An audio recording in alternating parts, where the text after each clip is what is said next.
ربه فأكرمه ونعمه فيقول ربي أكرمن وأما الإنسان إذا ما ابتلاه فقدر عليه رزقه فيقول ربي أهانن كلا بل لا تكرمون اليتيم ولا تحاضون على طعام المسكين وتأكلون التراث أكلا لما وتحبون المال حبا جما صدق اللہ العظیم. سورۃ الفجر کی آیت نمبر 15 سے لے کے آیت نمبر 20 تک پڑھی ہے. آج یہ دو موضوعات ہوں گے. ایک تو یہ آیت نمبر 15 سے آیت نمبر 20 تک، ایک تو یہ ہے، اور دوسرا نئے سال کے حوالے سے.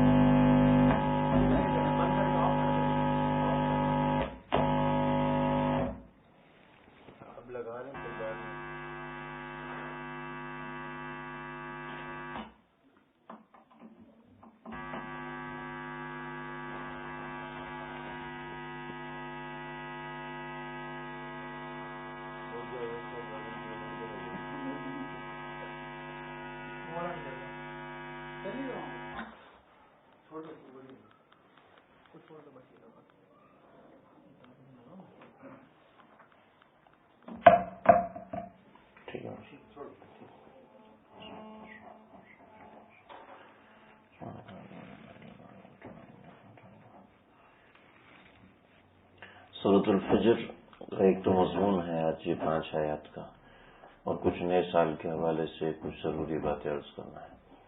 یہ دو چیزیں آج کے درس میں ہوں گی. اللہ سے دعا ہے اللہ ان کا حق ادا کرنے کی توفیق عطا فرمائے. قرآن مجید کے حلقے میں بیٹھنا، قرآن مجید سمجھنے کی کوشش کرنا، اس کی فکر رکھنا، یہ بڑی سعادت ہے. اللہ تعالی ہمیں بار بار نصیب فرمائے. اللہ شرکت کی اور شوق کے ساتھ، رغبت کے ساتھ شرکت کی توفیق عطا فرمائے. آج ہم پڑھ رہے تھے کہ اللہ قرآن مجید کسی کو ایسے ہی نہیں سنواتا، بلکہ اللہ رب العزت کسی کو سنواتا ہے اس کے پیچھے بڑا مقصد ہوتا ہے، ورنہ کوئی دوسرا خود سے اپنے آپ کو اس قابل نہیں بنا سکتا کہ وہ قرآن مجید سنے. کیا کر رہے ہیں؟ کون بول رہا ہے؟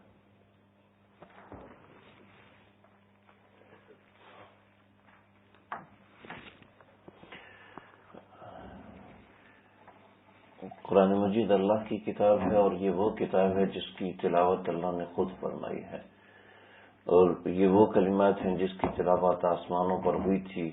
جس وقت آسمانوں پر ہوئی تھی اس وقت آسمانوں پہ زلزلہ آ گیا، سارے فرشتے بے ہوش ہو گئے اس جلال کی وجہ سے، اس زلزلے کی وجہ سے. اور صرف اللہ کے امر سے حضرت جبریل امین علیہ الصلوۃ والسلام وہ بے ہوش نہ ہوئے. انہوں نے وہ کلام سنا، اور سن کر پھر نیچے آسمانوں پہ تشریف لائے. تو آسمانوں پہ فرشتوں سے نے پوچھا کہ اللہ نے کیا فرمایا. تو حضرت جبریل فرمانے لگے کہ اللہ نے جو کچھ فرمایا ہے براہ راست اگر تمہیں سناؤ تو تم سن نہیں سکتے. ما قال اللہ صدق اللہ، جو اللہ نے کہا سچ کہا، تم لوگ تحمل نہیں کر سکتے. اور وہ اللہ کے حبیب کے قلب پر نازل ہوا، اور اللہ کے حبیب کے قلب پر ایسے نازل ہوا کہ لو انزلنا هذا القرآن على جبل لرأيته خاشعا متصدعا من خشية اللہ، اگر یہ پہاڑ پہ نازل ہوتا تو وہ اللہ کی خشیت سے پارا پارا ہو جاتا، اللہ کی خشیت سے وہ لرز جاتا. عطا اللہ شاہ بخاری رحمۃ اللہ علیہ، حضرت مولانا عطا اللہ شاہ بخاری رحمۃ اللہ علیہ، وہ فرماتے تھے کہ اگر قرآن اللہ پہاڑ پہ نازل کرتا تو وہ ریزہ ریزہ ہو جاتا. لیکن میں ہندوستانی مسلمانوں پہ پڑھ پڑھ کے تھک چکا ہوں، لیکن ان کے دل موم نہیں ہوتے ہیں، ان کے دل میں کوئی ایک ریزہ بھی داخل نہیں ہوتا. یہ اس وقت داخل ہوتا ہے جب انسان کے اندر ولولہ ہو، جب انسان کے اندر خود شوق ہو، ورنہ کنویں کے اندر گر کے بندہ پیاسا مر جاتا ہے. پانی میں کھڑا ہوتا ہے اور کہتا ہے کہ مجھے پانی نہیں مل رہا، میری پیاس ختم نہیں ہو رہی. اپنی طلب صادق نہ ہونے کی وجہ سے انسان قرآن مجید کی محفل میں بیٹھ کے محروم ہو جاتا ہے. محفل ہو رہی ہے اور اس میں شرکت سے محروم ہو جاتا ہے اپنی طلب نہ ہونے کی وجہ سے. یہ طلب سماعت قرآن کی نہیں ہے، یہ محفل سماعت قرآن کی نہیں ہے، یہ محفل فہم قرآن کی ہے، قرآن سمجھنے کی ہے. کہ اللہ نے ہم سے کیا چاہا ہے، اللہ نے ہم سے کیا فرمایا ہے۔ جو آج کی آیات ہیں، یہ چند آیات، اس کے اندر بڑا اہم مضمون ہے۔ قرآن مجید کی ہر آیت ہی بہت اہم ہے، ہر مضمون ہی بہت اہم ہے۔ حضرت ابن مسعود رضی اللہ تعالیٰ عنہ جب بھی قرآن مجید کا درس دیتے تو فرماتے تھے واللہ انہ لحق، اللہ کی قسم متوجہ ہو جاؤ، یہ بالکل سچ ہے، یہ بالکل برحق ہے، اس میں جو لکھا ہے لفظ بلفظ صحیح ہے، اور یہ میری اور تمہاری ہدایت کے لیے کافی اور شافی ہے، یہ بالکل برحق ہے میری اور تمہاری ہدایت کے لیے۔ دیکھیے فَأَمَّا الْإِنسَانُ إِذَا مَا ابْتَلَاهُ رَبُّهُ فَأَكْرَمَهُ وَنَعَّمَهُ فَيَقُولُ رَبِّي أَكْرَمَنِ وَأَمَّا الْإِنسَانُ إِذَا مَا ابْتَلَاهُ فَقَدَرَ عَلَيْهِ رِزْقَهُ فَيَقُولُ رَبِّي أَهَانَنِ فَأَمَّا الْإِنسَانُ إِذَا مَا ابْتَلَاهُ رَبُّهُ، جب اس کا پروردگار اس کو ایک کیفیت دیتا ہے، کون سی کیفیت؟ فَأَكْرَمَهُ، کہ اس کا اکرام کرتا ہے، وَنَعَّمَهُ، اور اس کو نعمت دیتا ہے، فَيَقُولُ رَبِّي أَكْرَمَنِ، وہ جواب میں کیا کہتا ہے ابھی بتاتا ہوں۔ وَأَمَّا الْإِنسَانُ إِذَا مَا ابْتَلَاهُ فَقَدَرَ عَلَيْهِ رِزْقَهُ وَأَمَّا الْإِنسَانُ إِذَا مَا ابْتَلَاهُ رَبُّهُ فَأَكْرَمَهُ، اللہ اکرام کرتا ہے، اللہ اس کا اکرام کرتا ہے، نعمتوں کی بارش دیتا ہے، وَنَعَّمَهُ، نعمتوں کی بارش برساتا ہے، فَيَقُولُ رَبِّي، وہ کیا کہتے ہیں میں بتاتا ہوں۔ وَأَمَّا الْإِنسَانُ إِذَا مَا ابْتَلَاهُ فَقَدَرَ عَلَيْهِ، اس کو قابو کر دیتا ہے، فَقَدَرَ عَلَيْهِ رِزْقَهُ، اللہ اس کو پریشانی میں مبتلا کرتا ہے، اللہ اس کے رزق کو تنگ کر دیتا ہے، فَيَقُولُ رَبِّي أَهَانَنِ، ابھی بتاتا ہوں۔ اکرمہ کے جواب میں کہتے ہیں اللہ نے میری بڑی عزت رکھی ہے، اللہ نے میری بڑی لاج رکھی ہے۔ اور جب وہ فقدر علیہ رزقہ ہوتا ہے، اس کے اوپر رزق تنگ ہو جاتا ہے، تو کہتے ہیں اللہ نے میری اہانت کر دی، اللہ نے میری اہانت کر دی، اللہ نے تو میری بے عزتی کر دی، میری تو بے عزتی ہو گئی، میری تو بے اکرامی ہو گئی۔ یہ جو نظریہ ہے، اس کے پیچھے جو نظریہ نمبر 1 2 نظریات ہیں اس کے پیچھے، اور یہ خالصتاً نظریات کفار کے ہیں۔ ایک بات سمجھ لیں، پہلا نظریہ دیکھیں، پہلا نظریہ یہ ہے کہ اگر رزق ملتا ہے تو وہ میری محنت سے ملتا ہے، میری ڈگری کی وجہ سے ملتا ہے، میری کوشش اور کاوش کی وجہ سے ملتا ہے، یہ پہلا گمان ہے۔ دوسرا گمان، اگر پیسہ ہے تو سب کچھ ہے، پیسہ نہیں ہے تو کچھ بھی نہیں ہے۔ یہ 2 نظریات ہیں، جو 2 نظریات یہ کفار کے ہیں، مسلمانوں کے نہیں ہیں۔ اللہ کا قرآن یہ کفار کے نظریات بیان کر رہا ہے۔ دیکھیں پیچھے کن کا ذکر ہے پچھلی آیات میں؟ ارم ذات العماد الذین طغوا فی البلاد فاکثروا فیہا الفساد فصب علیہم ربک صوت عذاب ان ربک لبالمرصاد۔ یہ کس کا ذکر تھا بھائی؟ کفار کا ذکر تھا، جو نقشے بنا کے آپ کے سامنے عرض کیا تھا، یہاں بھی کفار، یہاں بھی کفار، یہاں بھی کفار۔ اب یہ کفار غائبین کا ذکر تھا، وہ کفار جو کہ مر مٹ گئے، ختم ہو گئے۔ بتایا تھا کہ عرب البائدہ، جو عرب بائدہ ہوتے ہیں، یعنی کہ جن کا نام و نشان مٹ چکا، ایک وہ ہوتے ہیں، تو یہ ان کا ذکر تھا۔ اور دوسرے عرب موجودہ، کفار غائبین کا ذکر ہو چکا، اب کفار موجودہ کا ذکر ہے۔ کفار غائبین کا ذکر وہ ہوا الذین طغوا فی البلاد فاکثروا فیہا الفساد فصب علیہم ربک صوت عذاب، انہوں نے طغیانی کی، اپنی مرضیاں کی، اور اس کے بعد پھر اللہ رب العزت نے ان کے اوپر عذاب برسایا، فصب علیہم ربک صوت عذاب ان ربک لبالمرصاد، کہ ان کے اوپر تو کوڑا برس چکا، اب اللہ تمہارے گھات میں ہے اور تمہاری یہ خصلتیں ہیں۔ دیکھیں یہ 2 نظریات ہوئے، اور بقیہ آگے 4 اعمال کا ذکر ہے۔ وہ 4 اعمال کیا ہیں اس کو سمجھیں۔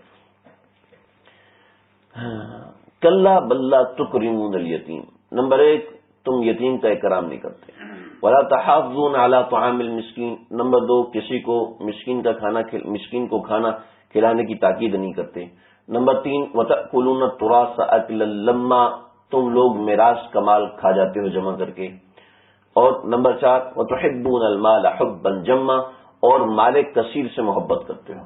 یہ 4 نشانیاں کفار کی، 2 نظریات اور 4 اعمال، سمجھ رہے ہیں؟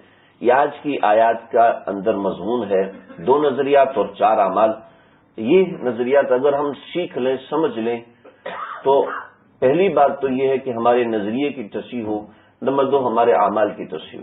یہ 4 کام اور 2 نظریات یہ کفار کے ہیں، کافروں کے نظریات ہیں. یہ کبھی مسلمانوں کا نظریہ نہیں ہوا، کبھی سچے اور صحیح اور سالم مسلمانوں کا نظریہ یہ نہیں ہوا.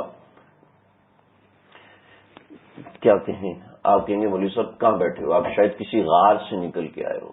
یہ تو آج کل تمام مسلمانوں کا نظریہ ہے، اور بہت معافی کے ساتھ مسجد کے امام صاحب کا یہ نظریہ ہوتا ہے، خانقاہوں میں بیٹھے لوگوں کا یہ نظریہ ہوتا ہے. جن مسلمانوں کا یہ نظریہ ہے، اگر وہ ہم اور آپ میں سے بھی ہیں تو اپنا ایمان مضبوط کریں، اپنے ایمان کو مضبوط کریں. دیکھیں، توکل علی اللہ الگ چیز ہے، میں پوری بات انشاءاللہ عرض کرنے کی کوشش کروں گا. اس لیے میں نے صرف ان 5-6 آیات کا انتخاب کیا کہ اس کے اوپر ضروری اور لازمی بات ہو جائے. عمل تو بندہ صحبتوں میں بیٹھتا ہے، آتا جاتا ہے، جو مشورے کرتا ہے. عمل تو ایسوں کو نصیب ہوتا ہے، بغیر مجاہدے کے عمل نصیب نہیں ہوتا، بغیر محنتوں کے عمل نصیب نہیں ہوتا. جو قربانی دیتا ہے اس کو عمل نصیب ہوتا ہے. قربانی نہ دینے والوں کو، اور یہاں آ کے بیٹھنا قرآن کی محفل میں باقاعدگی سے بیٹھنا، ارے بھائی ماشاءاللہ اتنی دور سے آتے ہیں، اللہ آپ کو جزائے خیر دے. ان کو دیکھ کے مجھے حوصلہ ہوتا ہے. اتنی محنت اور اتنا مجاہدہ، یہ اس کا اتنا بڑا اجر ہے کہ آپ سوچ نہیں سکتے. جو گھر سے نکلتا ہے، اللہ رب العزت اس کے دروازے پر 700 فرشتوں کو متعین کر دیتے ہیں، 70,000 فرشتوں کو متعین کر دیتے ہیں. جب تک یہ لوٹے گا نہیں اس وقت تک استغفار کرو اس کے حق میں، جب تک یہ لوٹتا نہیں ہے. اور جہاں پر ہو رہا ہے وہاں پر اللہ رب العزت فرشتوں کو اتنا کھڑا کرتے ہیں کہ فرشتوں کی یہ صف آسمانوں تک چلی جاتی ہے. اور آسمان کی اونچائی آج تک کوئی جان نہیں سکا. دیکھیں، آج تک جو خلاؤں میں ہو رہا ہے، ناسا کی تحقیق، ناسا جو بین الاقوامی ادارہ ہے، اس کی تحقیق ہے کہ 3% جو دنیا کا علاقہ ہے، 3% دنیا کا علاقہ ہم دیکھ سکتے ہیں، 97% ہم دیکھ نہیں سکتے. اور اس 3% کے اندر جتنے ستارے اور سیارے ہیں ان کو گننے کے لیے 350 ارب سال چاہیے. گننے کے لیے، صرف گننے کے لیے 1 2 3 4 ایسے گننے کے لیے 350 ارب سال چاہیے، صرف گننے کے لیے. یہ 3% کھلا ہوا ہے. 3% کھلا، بلکہ پورا 97% کتنا بڑا ہوگا. اور پورا 97% کے بعد کیا ہے؟ اس کے بعد ہے آسمان. اور وہ پہلا آسمان، پھر دوسرا آسمان، پھر تیسرا آسمان، پھر چوتھا آسمان. یہاں سے لے کے آسمان تک کتنے فرشتے بیٹھے ہوں گے، ذرا تصور کریں. کروڑوں فرشتے ہوں گے. اللہ تعالی ہماری محفل کو بھی ایسی محفل بنا دے. یہ بقدر اخلاص ہوتی ہے. جتنا اخلاص ہے انتظام کرنے والوں کا، بیان کرنے والے کا، سامعین کا، سننے والوں کا، پھر آگے سننے والوں کا. مجھے خود شرم آتی ہے جب مجھے عمل کرنے والے بتاتے ہیں کہ اس بیان سے یہ فائدہ ہوا. ابھی پچھلے دنوں کسی نے بتایا کہ وہ سورۃ العراف سے سورۃ الانعام سن رہے، سورۃ الانعام سن، جس میں کہ پردے کا ذکر ہے. کہتے ہم تو پردہ نہیں کرتے تھے، ہم نے آج سے ایسے پردہ کرنا شروع کیا. تفصیلات بتائیں، ہم نے ایسے پردہ کرنا شروع کیا. میں تو بھول بھی چکا ہوں. تو اللہ ان کا اخلاص ہے، سامعین کا اخلاص ہوتا ہے، سننے والوں کا اخلاص. تو بھائی یہ بھی کم مبارک نہیں ہے، بہت بڑی چیز ہے، بہت بڑی چیز ہے. ہو سکتا ہے بیٹھنے کی برکت سے اللہ پار لگا دیں. حدیث میں تو ایسے واقعات آتے ہیں، عجیب واقعات آتے ہیں. امام محمد رحمۃ اللہ علیہ کا انتقال ہوا. کسی نے خواب میں دیکھا کہ حضرت کیا معاملہ ہوا؟ فرمایا کہ اللہ نے مجھے فرمایا کہ محمد حضرت تجھے عذاب دینا تھا، تجھے علم کی دولت کیوں دی تھی؟ اگر تمہیں عذاب ہی دینا تھا تو علم کی دولت کیوں دی تھی؟ ایسے ہی حدیث سے کچھ معاملات ماخوذ ہوتے ہیں. جیسے کہ ایک روایت میں آتا ہے کہ ایک آدمی دوسرے آدمی کو دیکھے گا، وہ اس کو جہنم میں لے جا رہے ہیں. وہ تجھے جہنم میں لے کے جا رہے ہیں؟ ہاں مجھے جہنم میں لے کے جا رہے ہیں. کہ بھائی میں نے تو فلاں جگہ تم دین کے کام میں بیٹھے ہوئے تو تمہیں پانی پلایا تھا، تو مجھے جہنم میں لے کے جا رہے اور تمہیں جنت میں لے کے جا رہے. جاؤ اللہ سے بات کرو. اللہ جی فلاں آدمی اس نے مجھے پانی کا گلاس پلایا تھا اور میں دین کے کام میں بیٹھا ہوا تھا. میں تو اللہ کرے ہم اس میں شامل ہو جائیں کہ میں فلاں درس میں تو اس کے ساتھ بیٹھا ہوا تھا، قرآن کا درس تو ہم اکٹھا سن رہے تھے. اللہ جی یہ مسلمان ہے، آپ کا نام سنا کرتا تھا اور آپ اس کو جہنم میں بھیج رہے ہیں، آپ کی رحمت تو یہ نہیں کرے گی. اللہ فرمائیں گے اچھا جاؤ، اس کے ساتھ بیٹھنے کی برکت سے ہم اس کو بھی جنت لکھ دیتے ہیں. تو اللہ کے ہاں فیصلے کیسے ہو جائیں. اللہم اجعلنا منہم. اللہ تعالی ہمیں دوسروں کو ساتھ لے جانے والا بنائے. تو جو میں بات یہ کر رہا تھا کہ جو یہ نظریات عمل کرنا تو آگے کی نعمت ہے، وہ بہت بڑی نعمت ہے، لیکن کم از کم علم ہو جائے کہ مسلمان کا نظریہ کیا ہوتا ہے. مسلمان کا عقیدہ، نظریے کو دوسری زبان میں عقیدہ کہتے ہیں. یہ کیا ہوتا ہے ذرا سمجھیں. کفار کے دو عقیدے. نمبر ایک، ہماری صلاحیت کے اوپر ہمیں ملے گا، کفار کا عقیدہ ہے. اور یہ عقیدہ وہ ہے جو کہ آنکھوں سے دیکھنے سے ملتا ہے. بطور مثال، ایک مثال ہے کہ ایک آدمی MBA نہیں کیا ہوا وہ مینیجر رکھ سکتا ہے؟ کوئی کمپنی اس کو مینیجر رکھے گی؟ نہیں رکھے گی نا، بالکل نہیں رکھے گی. دنیا کے کاموں کے اندر اسباب کو دیکھ دیکھ کے ہم نے مال کے ملنے کا بھی عقیدہ یہی بنا لیا ہے کہ مال اسی کو ملے گا جو کہ پڑھا لکھا ہوگا، جو کہ مقدر والا ہوگا، جو مقدر کا سکندر ہوگا اسی کو پیسہ ملے گا. یہ ہم نے عقیدہ بنا لی. جس کے پاس دنیاوی تعلیم ہوگی، جس کے پاس ٹھاٹ باٹ ہوگا، جس کا بڑا کاروبار ہوگا، اسی کو مال ملے گا، وہی پیسے والا ہے، وہی دولت والا ہے. یہ ہم نے عقیدہ بنا لیا. اور جس کے پاس مال ہے وہ بڑی سہولت میں، بڑی راحتوں میں ہے. لیکن یہ چیز چونکہ ہم بچپن سے دیکھتے ہوئے آ رہے ہیں کہ جس کے پاس پیسہ ہے لوگ اس کی عزت کرتے ہیں. کیوں جی؟ اس لیے کہ وہ مشکل میں کام آتا ہے، اس لیے اس کی عزت کرتے ہیں.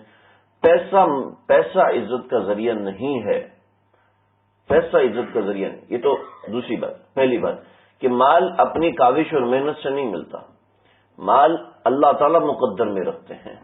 یہ جب بھی کسی کو تنخواہ ملے، جب بھی کسی کو ہدیہ ملے، جب بھی کسی کو دولت ملے، جب بھی کسی کو رعنائی ملے، جب بھی کسی کو اللہ کی نعمت ملے، سب سے پہلے اللہ کا شکر ادا کرے. اللہ تیرا شکر ہے. ہمارے بہت اچھے ڈاکٹر تھے، وہ 2.5 لاکھ سے بھی اوپر تنخواہ لے رہے تھے، 2.5 لاکھ سے اوپر. اور تنخواہ لیتے لیتے کہنے لگے ابھی میری آگے بڑھنے والی ہے، اور میں نے ان سے 4 کی بات کی اور ایسے ایسے. تو بہت اچھا، اللہ آپ کو اور روزی دے. اگلے دن آئے پریشان، میں نے کہا کیا ہوا؟ کہ جی نوکری سے نکال دیا. اب دیکھتا ہوں کمپنی کیسے چلتی ہے، اب دیکھتا ہوں کمپنی کیسے چلتی ہے. اور ماشاءاللہ سے وہ کمپنی پہلے سے اچھی چل رہی. کسی کے آنے سے کمپنیاں چلتی نہیں، کسی کے جانے سے کمپنیاں بند نہیں ہوتی. کسی کے پیدا ہونے سے دنیا کا کاروبار معطل نہیں ہوتا، کسی کے مر جانے سے دنیا کا کاروبار چلنے نہیں لگتا. ٹھیک ہے، روزی اللہ نے متعین کر رکھی ہے، وہ ہر ایک کو ملے گی. ہاں آپ کے لیے زیادہ رکھی ہے، کسی دوسرے کے لیے کم رکھی ہے. کسی کے لیے شروع کی زندگی میں زیادہ رکھی ہوتی ہے، بعد کی زندگی میں کم ہوتی ہے، درمیان کی زندگی میں متوسط ہوتی ہے.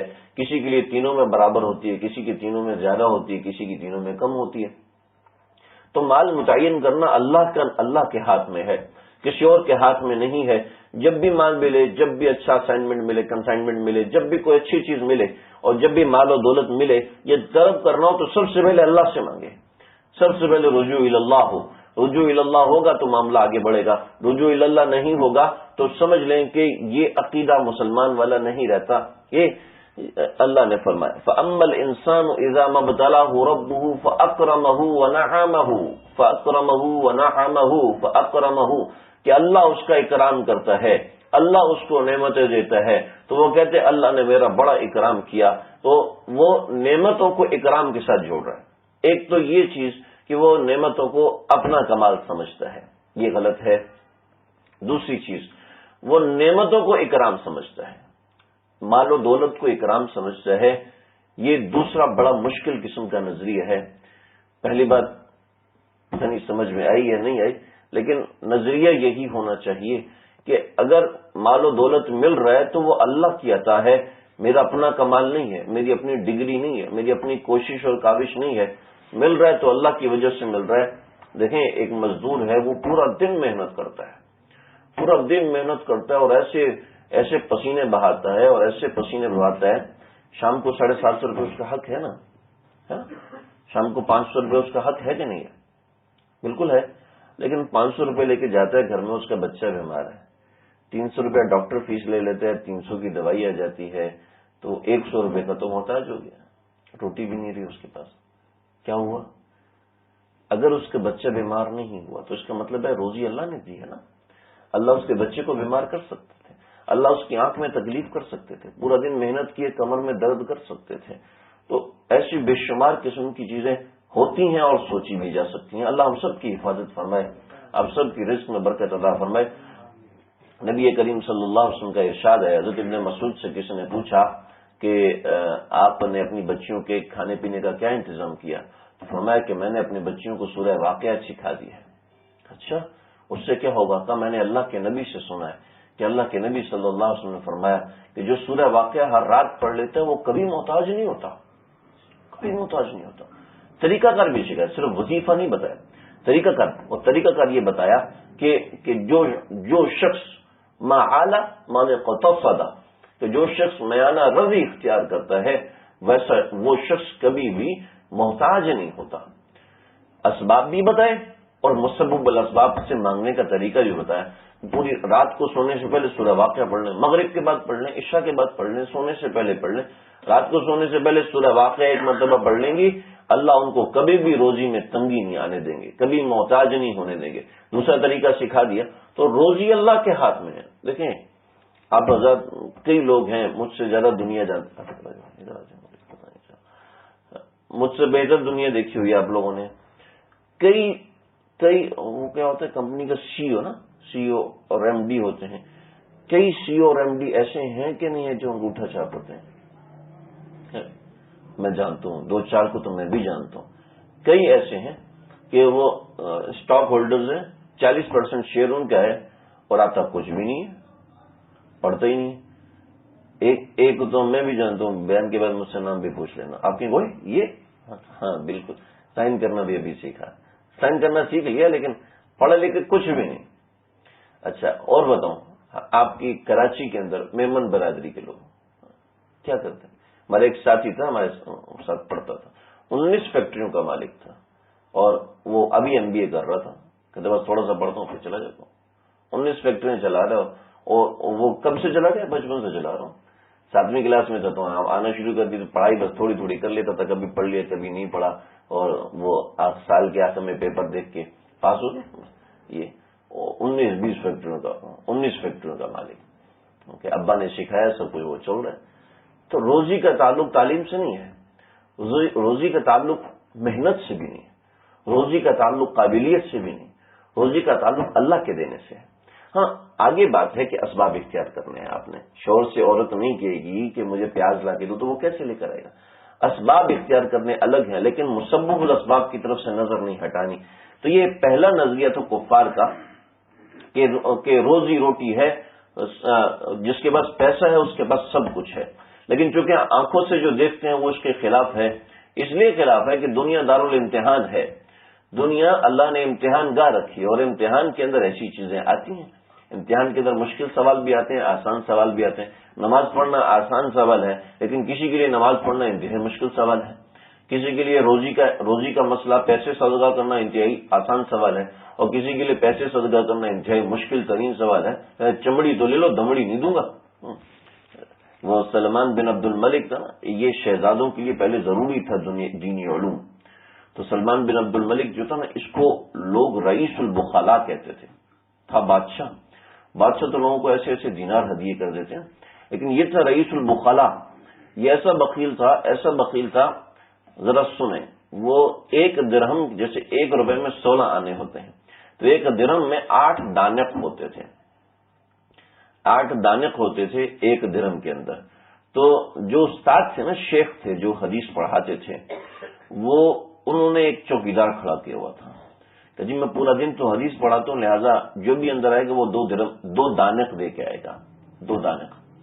تو یہ بادشاہوں کی اولاد ہے. آپ ذرا تصور کریں, یہ بادشاہوں کی اولاد ہے, اور بگی پہ بیٹھ کے آتی ہے.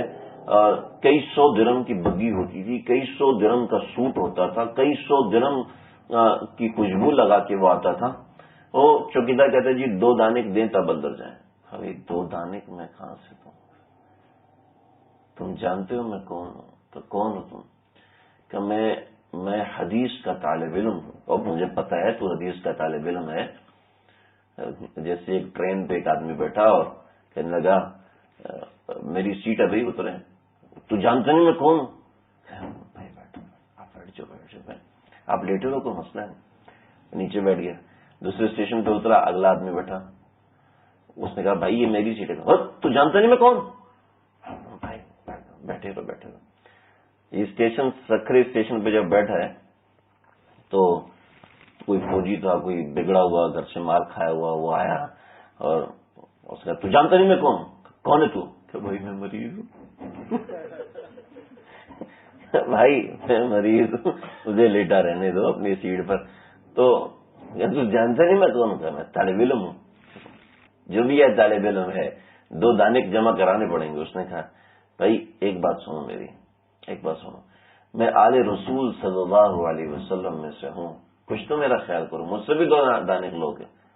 کہا کہ تو چاہے آل رسول میں سے چاہے کسی میں سے ہے، 2 دانے دینے پڑیں گے تجھے.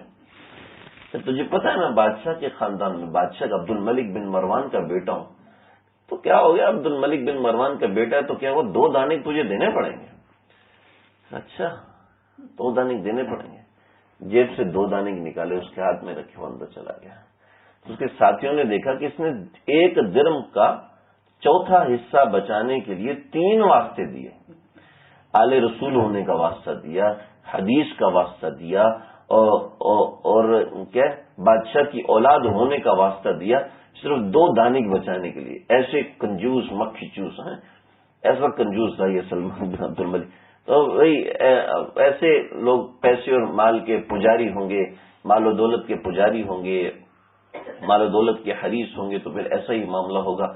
تو پیسہ اور مال و دولت ہونا یہ قابلیت کے اوپر نہیں ہوتا، یہ اللہ کی دین ہوتا ہے. پھر دوسری چیز، کسی کے پاس پیسے زیادہ ہونا یہ اس کی عزت اور اکرام کی علامت نہیں ہوتا.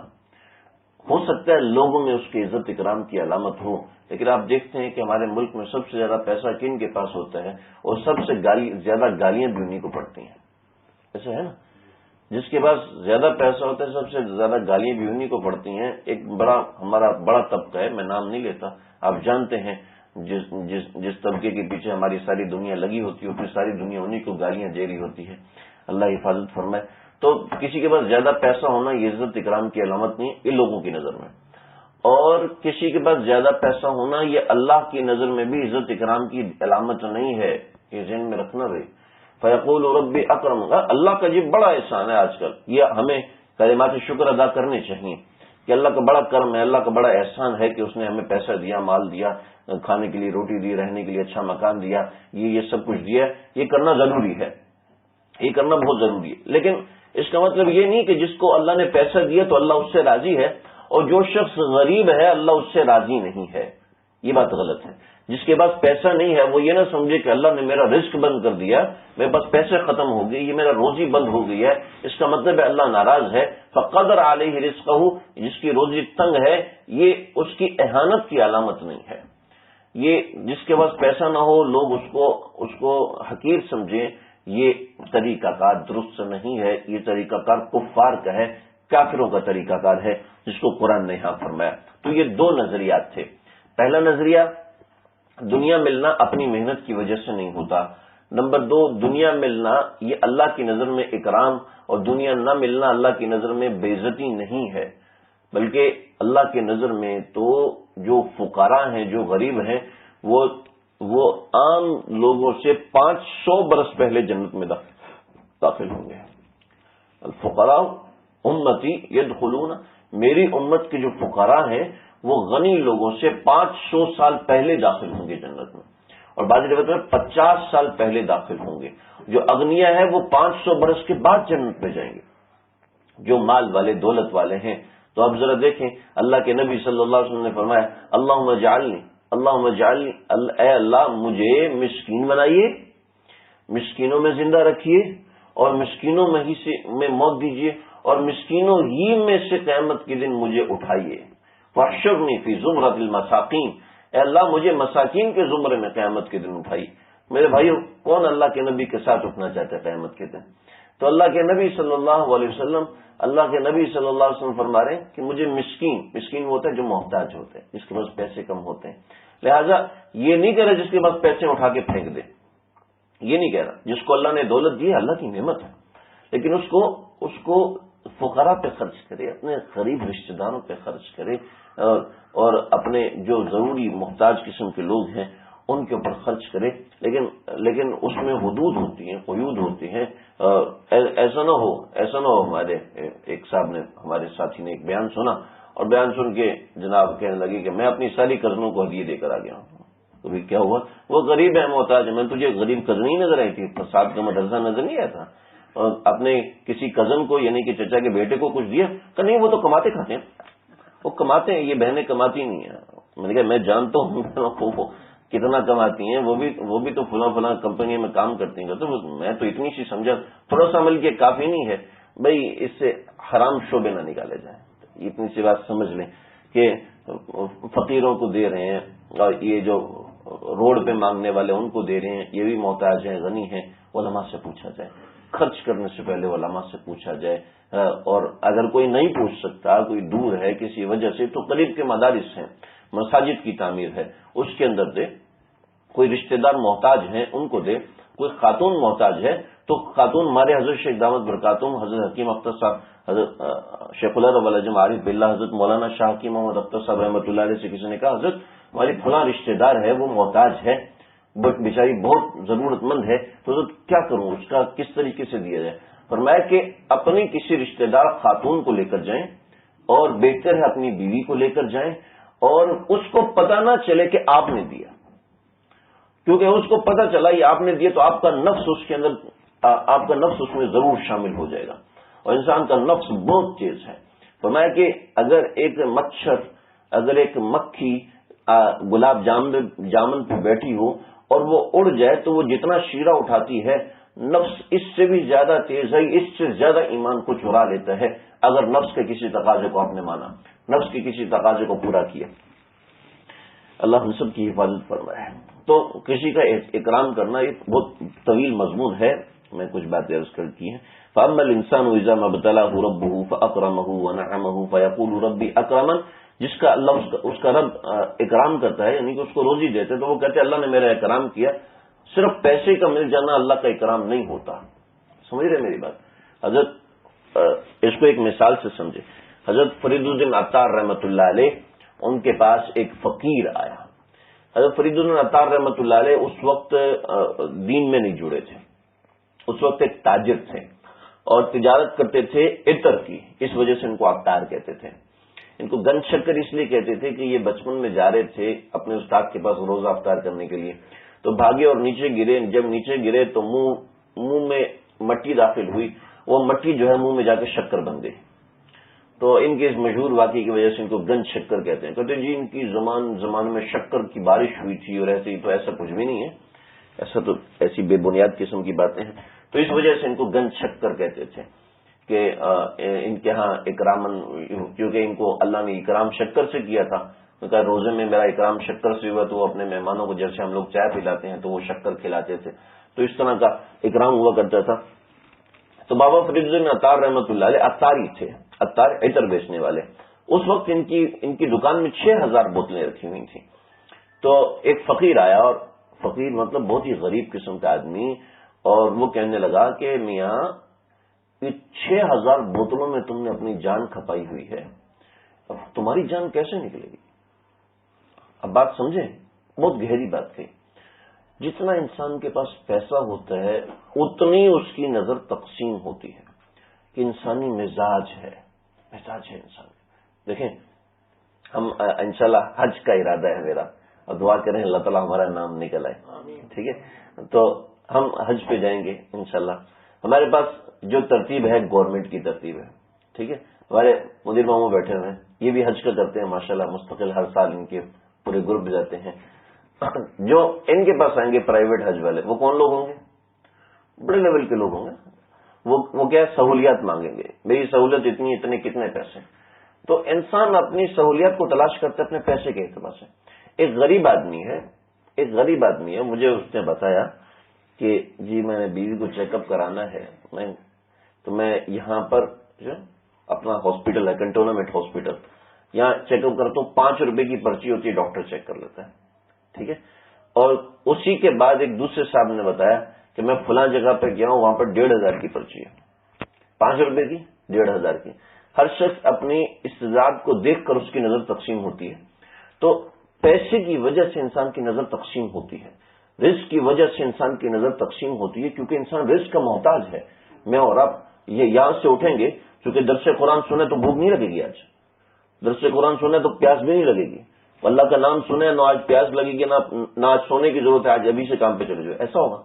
ہمیں کھانے کی بھی ضرورت ہے، پینے کی بھی ضرورت ہے، آرام کی بھی ضرورت ہے، قرآن کے ساتھ ان چیزوں کے ساتھ ضرورت ہے، لیکن ضرورت کا اپنے آپ کو محتاج نہ سمجھے، اللہ کا محتاج سمجھے۔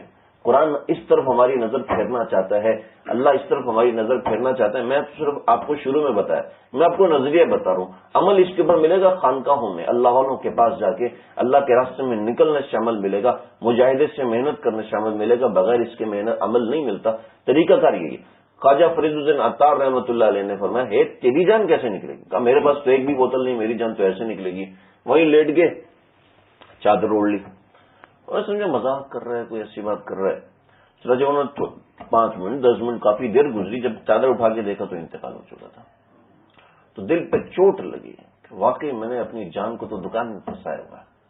پھر وہاں سے نکلے اور طریقت طے کی اور بزرگوں کی صحبت میں بیٹھے، اور پھر ہزاروں لاکھوں لوگوں کی ایمان کا سبب بنے۔ تو دیکھو، اس سے میں جو سمجھانا چاہ رہا ہوں کہ ان کے پاس مال و دولت کی فراوانی تھی، کثرت فراوانی تھی، تو ان کا دل بھی مال و دولت کے اندر زیادہ مشغول تھا۔ مزہ یہ ہے کہ مال و دولت ابھی اتنے پیسے، ابھی اتنے ہزار، پھر اتنے لاکھ، ابھی 1 کروڑ ہو گیا، اب 2 کروڑ ہو گئے، دل اور جان کو اس میں نہ پھنسائیں، یہ ذہن میں رکھیں۔ مال جمع کرنا منع نہیں ہے، آگے آ رہا ہے میں بھی عرض کروں گا، مال جمع کرنا منع نہیں ہے، لیکن اس کی محبت میں مبتلا ہونا، اس کے نہ ہونے سے اس قدر پریشان ہونا کہ انسان کی معمولات متاثر ہو جائیں، انسان کی نمازیں متاثر ہو جائیں۔ میں نے ایسے لوگ بھی دیکھے ہیں، ایک ساتھ مجھے یہی مسجد حفصہ میں ملے کہ لگے میں نماز کیوں پڑھوں جی، میرے اوپر 1 کروڑ کا قرضہ ہے، تو اللہ تو میری کوئی مدد نہیں کر رہے، تو میں نماز کیوں پڑھوں؟ کیونکہ وہ ایسے ہو چکے، اس کو سوچ سوچ کے نفسیاتی مریض ہو گئے۔ اس مال کو اتنا سوچا، اس پیسے کو اتنا سوچا کہ اس کی وجہ سے نفسیاتی مریض ہوئے، صحیح فیصلہ کرنے بھول گئے کہ جو غریب آدمی جس سکھ کی نیند سو سکتا ہے، وہ اس قدر امیر آدمی اتنی سکھ کی نیند نہیں سو سکتا، کیونکہ نیند اللہ کے اختیار میں۔ خواجہ رومی رحمۃ اللہ نے واقعہ لکھا ہے، ایک رئیس رات کے وقت ٹہل رہا تھا اور بڑا پریشان، اس نے دیکھا کہ ایک آدمی لکڑیوں کا گٹھا اس نے نیچے پھینکا اور نان نکالے، 2 نان نکالے، پیاز توڑی، اس کے ساتھ نان کھائے اور وہیں پر لیٹ گئے اور رسید بھی دے دی۔ رسید سمجھتے ہیں؟ خراٹے، رسید بھی دے دی کہ میں سو گیا ہوں۔ کہا اس کو اٹھا کے لاؤ، اٹھا کے لائے کہ مجھ سے 1 لاکھ درہم لے لو، لیکن یہ جو نیند تمہیں آئی ہے یہ مجھے دے دو، یہ جو سکون تمہیں مل رہا ہے نا، یہ سکون مجھے دے دو۔ سکون، چین، اطمینان اللہ کے ہاتھ میں، سمجھ لیں میری بات۔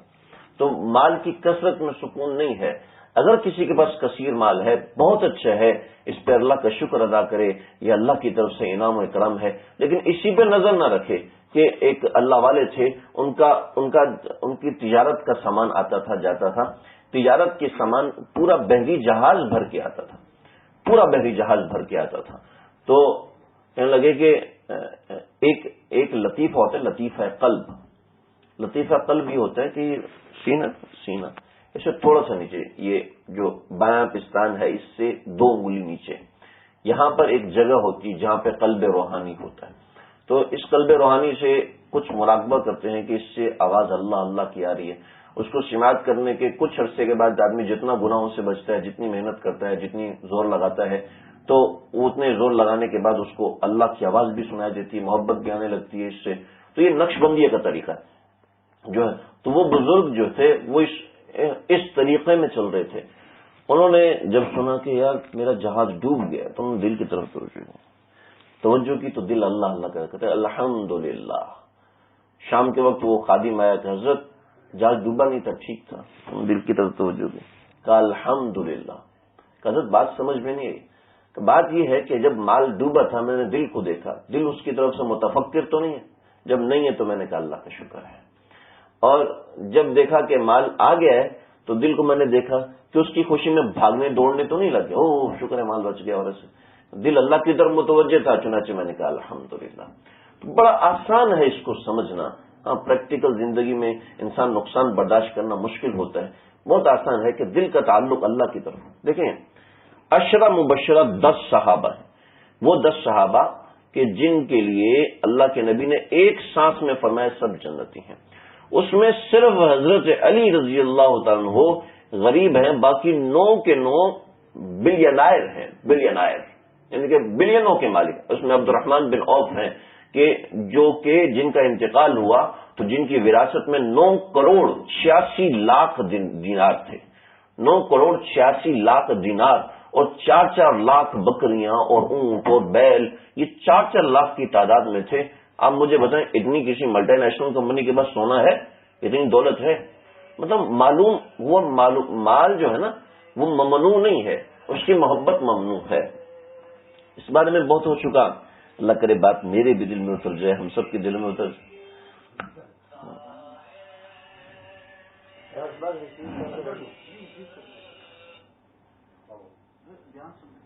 بیان سن رہے ہیں، بیان سن رہے ہیں. اللہ. اس کے بعد 4 اعمال بتائے ہیں. پہلا عمل یہ کلا بلا تکرمون الیتیم، یہ لوگ یتیم کا اکرام نہیں کرتے. ولا تحاضون علی، اللہ کے نبی نے فرمایا کہ وہ گھر بڑا برکت والا ہے جس گھر میں یتیم ہو اس کا اکرام ہو. اکرام کا مطلب یہ ہوتا ہے، یہاں پر اکرام کا مطلب یہ ہے، اکرام کے مطلب تو اور ہوتے ہیں، لیکن یہاں اکرام کا جو مطلب ہے وہ یہ ہے کہ اس کا حق نہیں دباتے ہیں، جو اس کا حصہ بنتا ہے اس کو دیتے ہیں. عام طور پہ عربوں میں کسی کا انتقال ہو جاتا تھا تو اس کی وراثت میں مال ہوتا تھا، اس بچے کو اپنے پاس رکھتے تھے، اس کے مال میں تجارت کرتے تھے، اس تجارت میں جو شیئرنگ ہوتی تھی، حصہ ہوتا تھا، اس بچے کا ہوتا تھا. کہ جو آدمی اس کا کفیل ہوتا تھا اس کی ایمانداری پر منحصر ہوتا تھا. وہاں پر اس زمانے کے اندر ایسا بہت زیادہ تھا، یتیم کا حق کھا لیا جاتا تھا. کلا بلا تکرمون الیتیم، یتیم کا اکرام نہیں کرتے. ولا تحاضون علی طعام المسکین، اور کسی محتاج کو کھانا کھلانے کی تاکید بھی نہیں کرتے. یہ کفار کا شعار ہے کہ محتاج کو کھانا کھلانے کی تاکید بھی نہیں کرتے. آپ خود دیکھیں کہ کوئی کسی محتاج کو کوئی کھانا کھلاتا ہے؟ آج کے زمانے میں اس کا اہتمام کرنا چاہیے، خاص طور پہ دیکھ کے اپنے دوستوں، اپنے یاروں کو، اپنے تعلق داروں کو اس کی ترغیب بھی دینی چاہیے.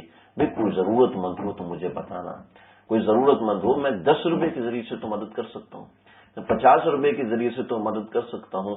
کوئی ایسا اس کی ترغیب ہو تو آپ کی دیکھیں، ہر ایک کی وسعت لاکھوں کی نہیں ہوتی، ہر ایک کی وسعت ہزاروں کی نہیں ہوتی، لیکن کسی کی وسعت کیسی ہوتی ہے. ایک شہزادی کے لیے بادشاہ نے اپنی شہزادی کے لیے ایک چاندی کا جوتا بنایا تھا، اور اس نے وہ چاندی کا جوتا اس نے کہا کہ میں چاہتا ہوں اپنی بچی کے لیے پہلے چاندی کا جوتا بناؤں اور پھر اس کے لیے سونے کا جوتا بناؤں. تو وہ چاندی کا جوتا اس نے بڑا زبردست بنوایا، اوپر چاندی لگی ہوئی ہے، اندر اس کے مخمل تھا. کہ بیٹا تم نے مجھے کل پہن کے دکھانا، بہت اچھا. لگے کہ اس کو خبر ملی ایک آدمی بہت پریشان ہے. شہزادی نے بلایا کہ میاں کیا مسئلہ ہے، کیا پریشانی، تمہیں کسی مدد کی ضرورت ہے؟ تو پیسے اس کو دیے کچھ. کہنے لگا شہزادی صاحبہ میں فقیر نہیں ہوں، میں ضرورت مند نہیں ہوں، لیکن میں محتاج ہو گیا ہوں. کہا کیا ہوا؟ کہا کہ مجھے میری بچی کی پاؤں میں ایک بیماری ہو گئی ہے. حکیم نے کہا ہے کہ اس کے پاؤں کے گرد چاندی لپیٹ کے رکھیں گے تب اس کی بیماری ختم ہوگی، ورنہ اس کی بیماری ختم نہیں ہو سکتی، پورے جسم میں پھیل جائے گی. تو میں سمجھ نہیں پا رہا ہوں کہ اس کے پاؤں کے گرد چاندی کیسے لپیٹوں، مجھے سمجھ میں نہیں آ رہا، کیونکہ وہ کوئی کاریگر نہیں تھا، وہ سمجھ نہیں سکتا تھا. تو شہزادی نے کہا کہ میاں یہ دونوں جوتے چاندی کے بنے ہیں، اپنی بچی کو پہنا دو، اس سے تمہاری بچی ٹھیک ہو جائے گی. سبحان. یہ تو اچانک سی حکایت تھی، پڑی مجھے یاد آ گئی. دیکھیں آدمی تلاش میں رہے، کوئی ضرورت مند ہو، کوئی محتاج ہو، میں اس کی مدد کروں. دیکھیں بہت سے لوگ فراڈ والے ہوتے ہیں. اگر آپ نے کسی کی مدد کرتے ہوئے دھوکہ کھا لیا تو ہمارا کیا نقصان ہے بھائی؟ ہم جتنی مدد 100 روپے سے مدد کر سکتے ہیں، 50 روپے سے مدد کر سکتے ہیں، کوئی 1000 سے مدد کر سکتے ہیں. اور کسی کو پیسے کی ضرورت نہیں ہوتی، کسی کو دعا کی ضرورت ہوتی ہے، کسی کو آپ کے کندھے کی ضرورت ہوتی ہے، کسی کو آپ کی نرم باتوں کی ضرورت ہوتی ہے، کسی کو ضرورت ہوتی ہے کہ کوئی اس کی بات سنے، کوئی اس کے دل کا بوجھ ہلکا کرے، ورنہ ہزاروں روپے کے باوجود بھی دل پہ ایک بوجھ رہتا ہے. ہزاروں نعمتوں کے باوجود بھی دل پہ بوجھ رہتا ہے، وہ کسی طریقے سے کسی مسلمان کے احتیاج ختم کرنا ہے۔ وَلَا تَحَاضُّونَ عَلَىٰ طَعَامِ الْمِسْكِينِ، دیکھیں کفار کو کسی سے ہمدردی نہیں ہوتی، جس سے ہمدردی ہوتی ہے پیسے کے لیے ہوتی ہے، مال و دولت کے لیے ہوتی ہے، یہ کافر کی بات ہے۔ وَتَأْكُلُونَ التُّرَاثَ أَكْلًا لَمًّا، اور کھا جاتے ہو مال کو، لما کہتے ہیں کھینچ کر، لما کا مطلب ہے جمع کرنا۔ وَتَأْكُلُونَ التُّرَاثَ أَكْلًا لَمًّا، کسی نے اپنی وراثت کا مال جمع کیا ہوا ہے اور تم اس کے انتقال کے بعد وراثت کا مال کھینچ کے کھا جاتے ہو، ایسا نہ کرو، یہ بھی کفار کی خصلت ہے۔ اور پھر وَتُحِبُّونَ الْمَالَ حُبًّا جَمًّا، جمع کہتے ہیں کثرت کو، وَتُحِبُّونَ الْمَالَ حُبًّا، تم کثرت مال کی محبت رکھتے ہو، دل کے اندر کثرت مال کی محبت رکھتے ہو۔ دیکھیں یہ چار چیزیں ہیں جو کہ کفار کے اعمال ہیں۔ اب بتائیں یہ اعمال مسلمانوں کے نہیں ہیں؟ یتیم کا احترام کرنا، کسی محتاج کی مدد کرنا، اور وراثت کا مال کھانا، اور نمبر 4 مال سے محبت رکھنا، یہ مسلمانوں کے اعمال بھی ہیں، ان سے بچنا چاہیے۔ یہ میراث کے مال اور حب مال کے حوالے سے میں ذکر کر چکا ہوں۔ حب مال کے اندر کے کثیر مال، یعنی کہ کثیر مال کی کوئی حد نہیں ہوتی۔ کثیر کا مطلب ہے کہ لامتناہی مال کی محبت رکھنا۔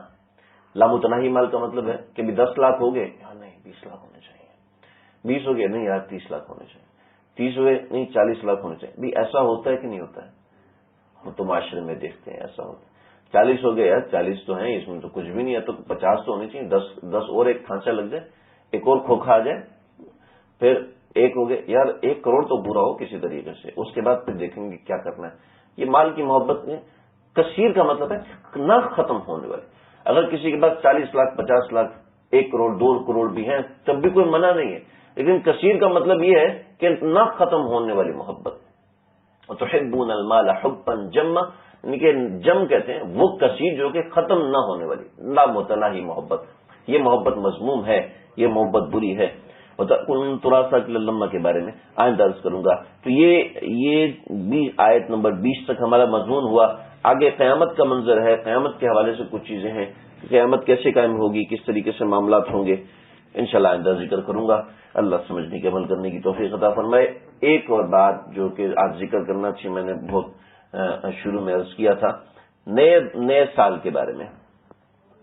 آج عیسوی نیا سال جو ہے، عیسوی نیا سال جو شمسی سال بھی کہلاتا ہے، وہ آج رات سے شروع ہو رہا ہے، اور کفار اس رات کے اندر نئے کپڑے پہنتے ہیں، اس کو سیلیبریٹ کرتے ہیں شور مچانے کے ذریعے سے، ہیپی نیو ایئر کہنے کے ذریعے سے، کہ نیا سال مبارک ہو یہ کہنے کے ذریعے سے، اور نئے کھانے کھاتے ہیں، ریسٹورینٹس میں جاتے ہیں اور کھانوں کی ڈیلز کرتے ہیں، اور یہ سارے معاملات کفار کرتے ہیں اس رات کے اندر۔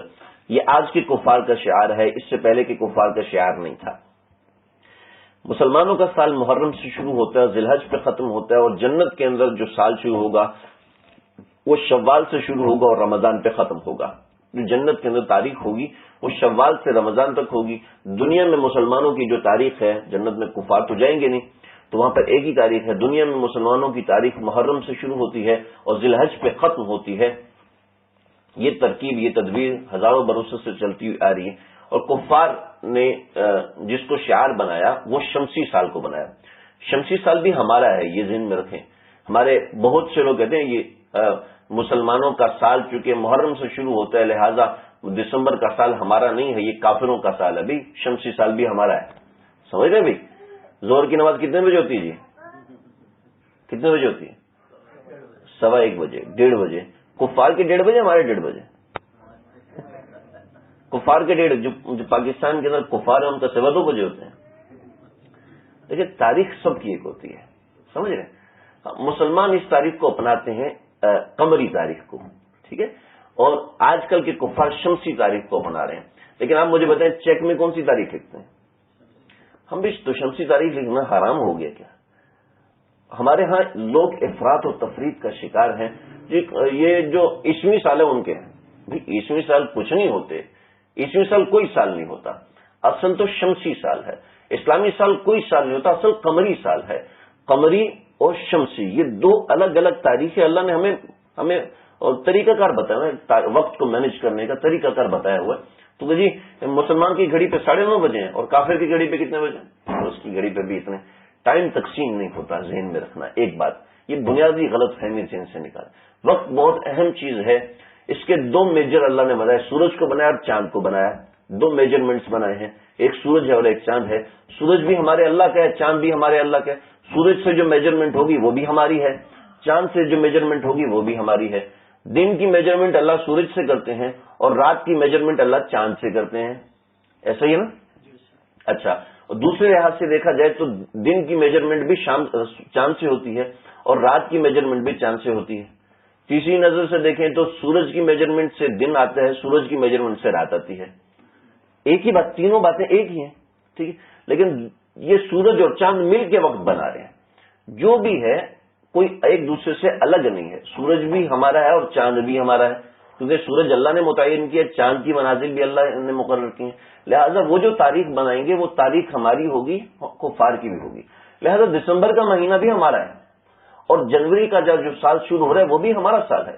جنوری کوئی جانوری نہیں ہے، وہ تو عربی وہ ایک الگ لاطینی زبان کے لفظ ہیں، اس کو ہم کہیں گے یہ جانور ہے، جانور سے نکلا جنوری، ایسا نہیں ہے.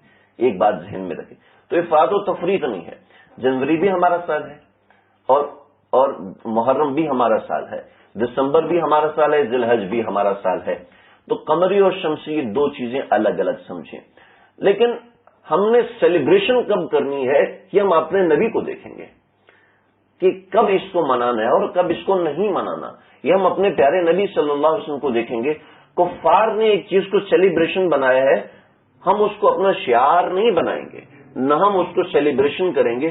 اگر ہم ان کے پیچھے چل کے ان کو دیکھ کے سیلیبریٹ کریں گے تو چونکہ وہ ہمارے دشمن ہے، کافر مسلمان کا دشمن ہے، یہ بات طے ہے.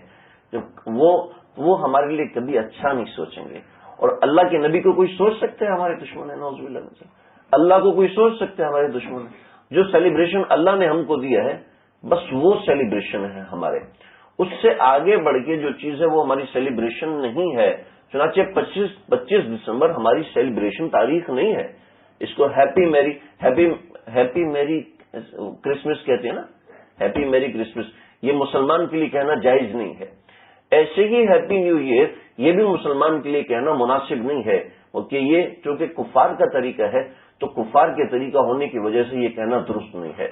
لیکن اگر کوئی کہتا ہے یار سارے تو کہہ رہے ہیں چلو میں بھی ان کی طرح کہہ دیتا ہوں ہیپی نیو ایئر، تو یہ گناہ کا کام ہو جائے گا، یہ ناجائز ہو جائے گا. سمجھ رہے ہیں؟ ہر چیز کو ایک حد میں رکھا جاتا ہے.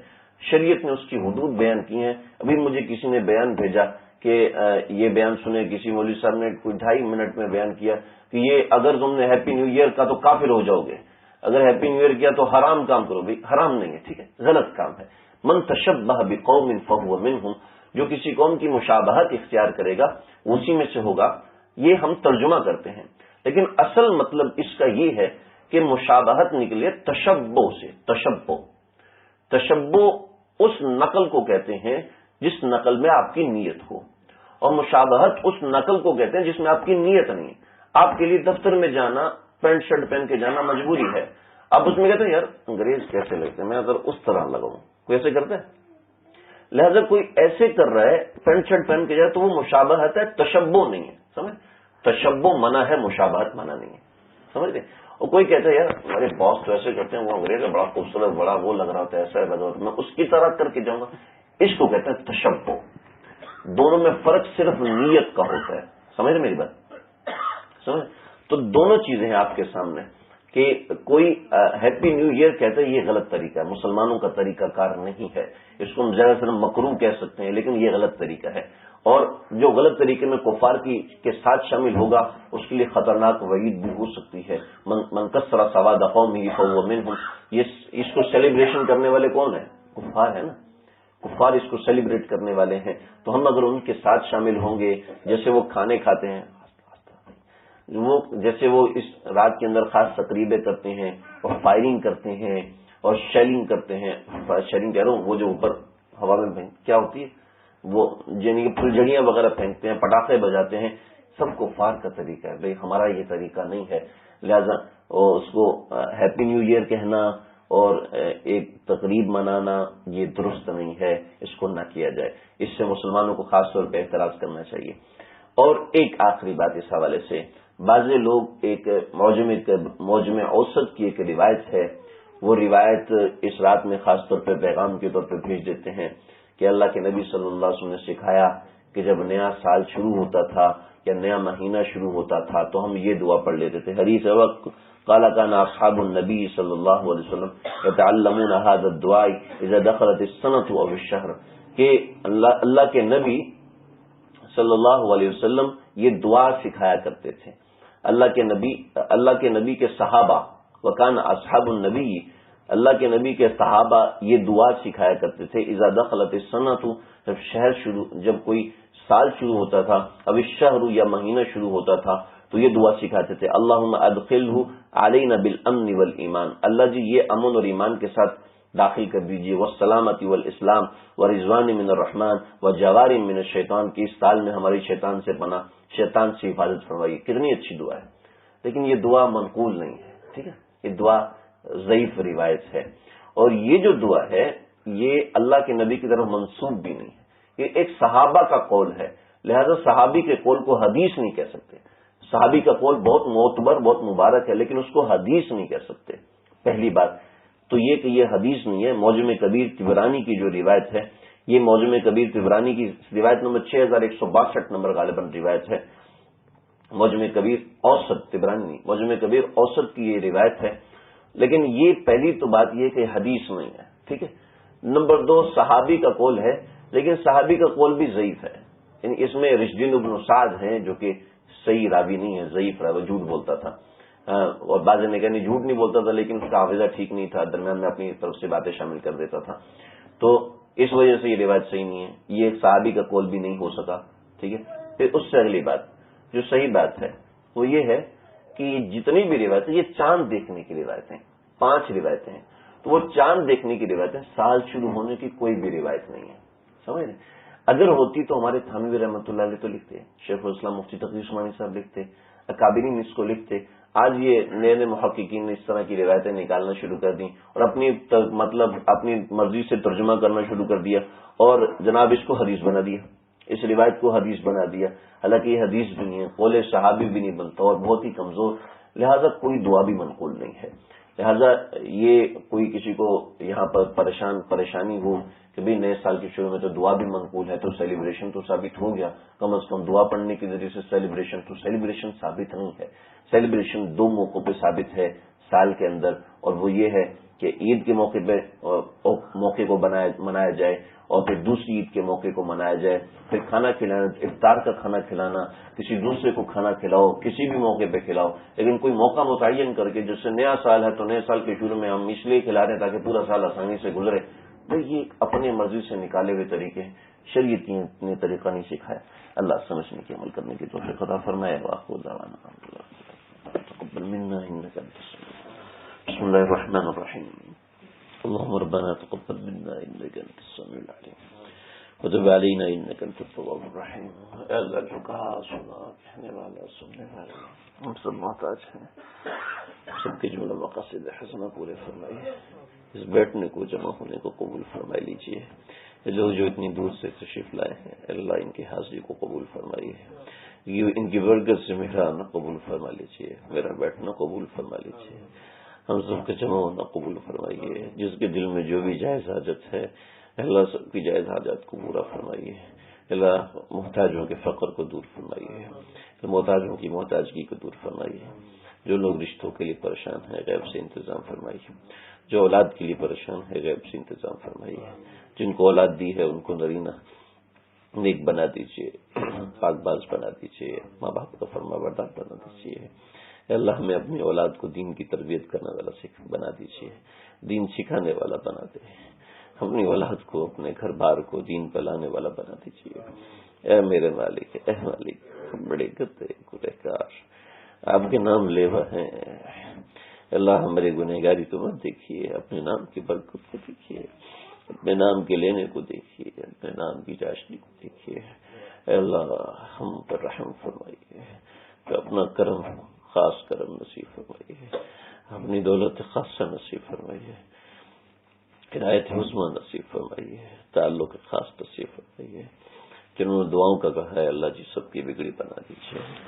ہمارے نعمان کے بیٹے عبداللہ کو صحت کلیہ فرمائیے، ہمارے آصف بھائی کو نرینہ صالح ولادت فرمائیے، ہمارے ڈاکٹر خالد صاحب کے تمام مسائل کو حل فرمائیے، اے اللہ ہمارے خالد بھائی کی تمام مشکلات کو، ان کے جو مقدمات ہیں اللہ سب کو زائل فرما دیجیے، اپنے فضل فرمائیے، برکت نازل فرما دیجیے۔ ہمارے ڈاکٹر احتشام بھائی کن پریشانی ہے، اللہ پریشانی کو دور فرمائیے، عافیت کا راستہ بنا دیجیے، اور وسیم بھائی کے والد صاحب کو صحت کلیہ عطا فرمائیے۔ جن نے دعا کا کہا ہے اللہ جی سب کے بگڑے بنائیے، آپ بنانے والے ہیں، آپ لاج رکھنے والے ہیں۔ ہم نے اس قرآن کو سامنے رکھ کے آپ سے مانگ لیا، اللہ آپ اپنے کرم کا ہاتھ پھیلا دیجیے، اپنے کرم کا ہاتھ بچھا دیجیے۔ اللهم ربنا تقبل منا انك انت السميع العليم وتب علينا انك انت التواب الرحيم، صلى الله تعالى على خير خلقه محمد وآله وصحبه اجمعين برحمتك يا ارحم الراحمين، ربنا تقبل منا انك انت السميع